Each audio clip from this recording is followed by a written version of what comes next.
"You're just a wallet now," he joked, but what I mailed made him regret everything. Welcome back and enjoy the story. The late afternoon sun cast long shadows across the hardwood floors of the coastal home in Santa Barbara, California, as Judy Miller stood at the kitchen sink, her weathered hands moving mechanically over the dinner plates. The sound of running water couldn't mask the conversation drifting from the nearby study, where her son Caleb's voice mixed with his wife Taylor's in hushed tones. "I think she's starting to believe she's more than just a wallet," Taylor whispered, with a smirk that Judy couldn't see but could hear in every syllable. The words struck like ice water down her spine, freezing her movements as the plate slipped from her trembling fingers back into the soapy water. All those years, all that love, all that sacrifice, reduced to a cruel joke behind a closed door. Not a mother, not even a person, just a wallet with legs dispensing money on command. The weight of realization settled heavily on Judy's shoulders. As she remembered every penny of her retirement savings, $18,000, that she had willingly given to help Caleb and Taylor purchase this perfect house by the Pacific. She had told herself it was a gift, an investment in her son's future, in little Lola's future. Her granddaughter, with honey-colored curls and eyes full of hope, deserved a safe, beautiful home. Judy hadn't wanted applause or endless gratitude, just a small place in their hearts and lives. But somehow, somewhere along the way, she had become invisible, a ghost haunting the periphery of the family she had helped create. The housewarming party invitation never came. Her name disappeared from the deed without consultation. When they refinanced, she learned about it from monthly statements that arrived like clockwork, each one showing another $1,500 withdrawal from her dwindling accounts. Every visit followed the same painful script. Judy would arrive with fresh-baked chocolate chip cookies and a hopeful smile, her arms laden with small gifts for Lola and groceries she couldn't afford. She would leave hours later with a cold silence wrapped around her shoulders like a wet coat, Taylor's polite efficiency cutting through any attempt at genuine connection. Caleb smiled when he saw her, but his eyes seemed to look through her rather than at her, as if she were merely a familiar piece of furniture. Even precious Lola, who still hugged her grandmother with fierce love, lived in a world of rules and schedules that Judy didn't understand. Structure, boundaries, a life carefully organized to minimize disruption, including disruption from an inconvenient grandmother who dared to want more than financial transactions. The breaking point came on a Thursday evening in November as Judy stood in that same kitchen, washing dishes that weren't hers in a house she had paid for but wasn't welcome to truly inhabit. Taylor's voice floated clearly from the study, this time each word a small knife to Judy's heart. "She throws everything off balance," Taylor complained to Caleb. "If she really wants to help, she should just send the check and stay home. We don't need her hovering around making everything complicated." Caleb's mumbled response was lost in the distance, but his silence spoke volumes. That night, Judy drove home to her empty apartment in tears, her hands shaking as she realized that her love had been reduced to a monthly subscription service for someone else's dream. But as she sat alone in her modest living room, surrounded by photos of happier times, something shifted inside her chest. The pain transformed into something harder, clearer: determination.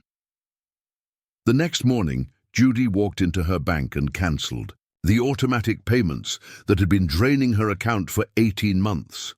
But she didn't stop there. Instead, she drove to the post office and carefully prepared a small cardboard box, her fingers steady, despite the magnitude of what she was about to do. Inside, she placed a handwritten note in her careful script: "This is the last gift. The rest is yours to carry." Beneath the note, she arranged the most precious artifacts of their relationship: a faded photograph of 2-year-old Caleb sleeping, peacefully on her chest after his father had abandoned them both, a hospital bill she had once paid, by pawning her wedding ring when Caleb needed emergency surgery, and a crayon drawing from his second-grade art class showing a stick figure with a cape and the words, "My mom is a superhero," written in shaky letters. At the bottom of the box, she placed a blank check from her account signed, but with the amount line empty. The silence that followed her mailing was deafening. Days stretched into weeks without a phone call, text message, or any acknowledgement that the package had arrived. Judy found herself checking her phone obsessively, jumping at every notification, hoping for some sign that her message had been received and understood. But the silence continued, and gradually something unexpected began to happen. The absence of constant worry about monthly payments, the relief from scheduled visits filled with tension, and the freedom from walking on eggshells around tailors. Disapproval created space for Judy to remember who she had been before she became solely defined by her usefulness. For the first time in decades, she didn't wake up planning how to serve someone else's needs or waiting for a phone that never rang with genuine affection. Instead, Judy enrolled in a community college art class, set design just like she had. Studied 40 years earlier before diapers and deadlines had redirected her dreams. Her fingers, which had grown skilled at writing checks and preparing meals for ungrateful recipients, rediscovered their ability to create beauty from simple materials. She built a tiny theater stage from scrap wood and burgundy velvet complete, with miniature curtains and working lights. When she finished the project, tears streamed down her cheeks, not from pain this time, but from the joy of remembering the artist she had once been. The professor, a kind woman named Margaret, praised Judy's attention to detail and suggested she consider volunteering with the local community theater. For the first time in years, Judy felt seen for who she was, rather than what she could provide. As spring arrived in Santa Barbara, bringing with it the scent of jasmine and the sound of ocean waves, a letter appeared in Judy's mailbox. Her heart raced when she recognized Caleb's handwriting on the envelope, messier than it had been in his childhood, but still unmistakably his. Inside, his words were raw with honesty. "Mum, I get it now. I've spent so long needing you that I forgot. To see you. I'm sorry for every time I turned your love into a transaction. I miss you, not your money. You." The letter went on to explain how the blank check had remained on their kitchen counter for weeks, neither he nor Taylor able to bring themselves to fill in an amount. It had become a mirror, forcing them to confront what their relationship had become and what they had lost in the process of taking her generosity for granted. When Caleb invited her to coffee at a small cafe downtown, Judy hesitated for 3 days before responding. The wounds were still fresh, the hurt still raw beneath the surface of her newfound independence, but love, even wounded love, demanded courage, so she agreed to meet him on a sunny Tuesday afternoon. He arrived alone, looking older than his 32. Years, his usual confident demeanor replaced by something quieter and more vulnerable. He looked like the little boy she used to hold during thunderstorms, scared but pretending to be brave for her sake. "I was cruel," he said, his eyes focused on his untouched coffee cup. "I let Taylor treat you like a tool. I treated you like a solution instead of seeing you as a soul who needed love in return." Judy sipped her chamomile tea and listened as her son continued his apology, his voice cracking with emotion. "I didn't deserve that check," he whispered, finally meeting her eyes. "And I couldn't cash it. Neither of us could.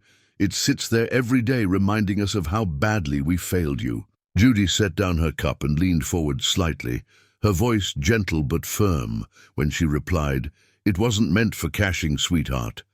It was a mirror reflecting back what our relationship had become." The conversation that followed wasn't easy.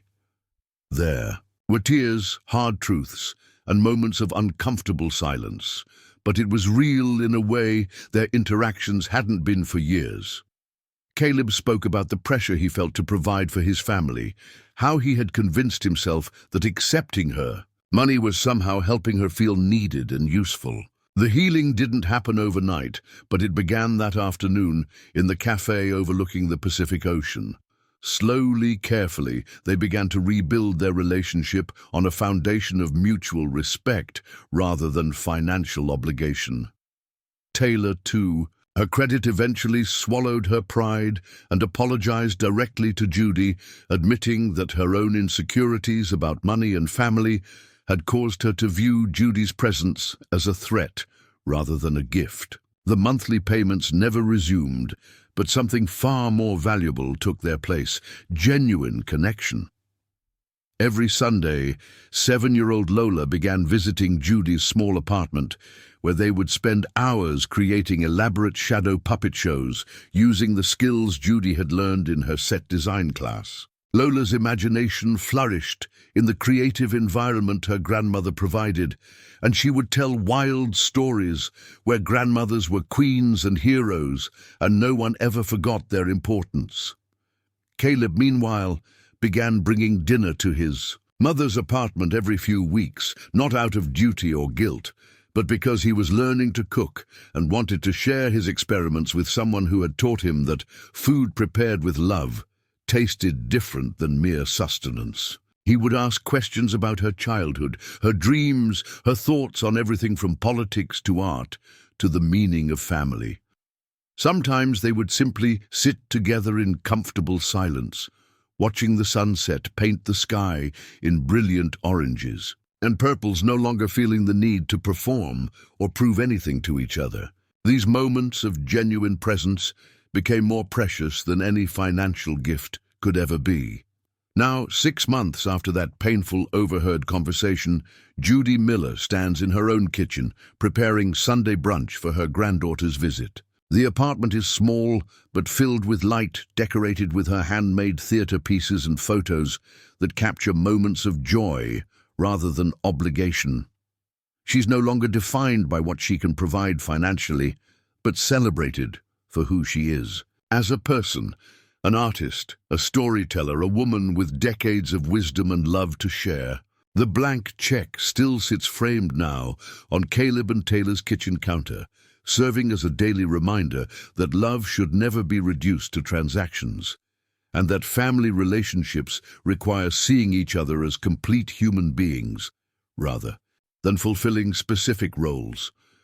As Lola's laughter echoes through the small apartment, mixing with the sound of ocean waves in the distance, Judy smiles with a peace she hasn't felt in years.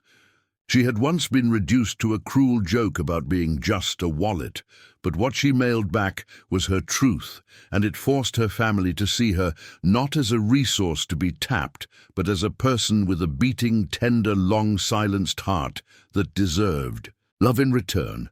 She's not a balance sheet or a solution to someone else's problems. She's a mother, a grandmother, an artist, and most importantly, she is simply Judy, still standing, still whole, and still writing her own story with hands that create beauty rather than merely signing checks. Congratulations. Type 7 in the comments. So I know you stayed with me until the end. Leave a like and subscribe, but only if you truly enjoy what I do here. See you.